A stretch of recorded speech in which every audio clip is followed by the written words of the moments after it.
Hello বন্ধুরা, তোমরা সবাই কেমন আছো? আশা করি অনেক ভালো আছো। আজকে আবার একটা রেসিপি নিয়ে হাজির হয়েছি। আজ করব আমড়া মাখা। তোমরা এই বিলিতি আমড়া মাখা কে কে খেয়েছো অবশ্যই কিন্তু কমেন্ট করো। আশা করি সবাই খেয়েছো, দোকানে বলো আর বাজারে বলো সব জায়গায় পাওয়া যায়।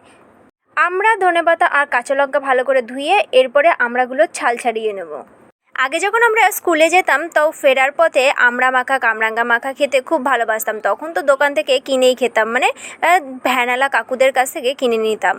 আর এখন তো দোকানেই পাওয়া যায়, তাই দোকান থেকে কিনে নিয়ে এসেছিলাম 4টে আমড়া। সেখান থেকেই আমি 2টো আমড়া এই যে কেটে মাখা করব।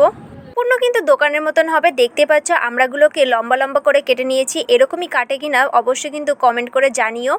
আমড়াগুলো যদি একটু বড় বড় হয় তাহলে মাছ বরাবর একটু কেটে নেয়। এরপরে দেখো ধনেপাতা কুচি, এরপরে লঙ্কা কুচিয়ে নিচ্ছি। এরকম ছোট ছোট করে কেটে নিতে হবে। তোমরা চাইলে এখানে লঙ্কাগুলোকে একটু থেতো থেতো করে দিতে পারো, লঙ্কা আর ধনেপাতা দুটোতেই। কিন্তু মাঝে মাঝে এরকম থেতো করেও দেয়, ভালো লাগে। আর লঙ্কাটা যদি একটু থেতো করে দাও ঝালটা আরেকটু বেশি বেশি লাগবে। আমরা ধনেপাতা, কাঁচা লঙ্কা ভালো করে কেটে নিয়েছি, একটা পাত্রে নিয়ে নিয়েছি। এরপরে স্বাদ মতো লবণ দিয়ে, পরিমাণ মতন কাসুন্দি দিয়ে এটাকে ভালো করে মাখিয়ে নেব। আমড়া মাখাতে কে কে তোমরা তেঁতুল দিয়ে মাখা খেয়েছো অবশ্যই কিন্তু কমেন্ট করো। সত্যি কথা বলতে বাড়িতে বসে এরকম আমড়া মাখা খেতে কার না ভালো লাগে, তাও আবার যদি দুপুরবেলায় এরকম গরমকালে হয়।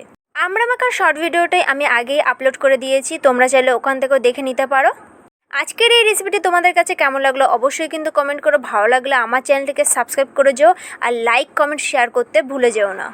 আমরা তো মাখা হয়ে গেল, এবার চলো খেয়ে দেখা যাক খেতে কেমন লাগে। কিন্তু সত্যি কথা বলতে অনেক সুন্দর লেগেছিল, মানে অনেক ভালো।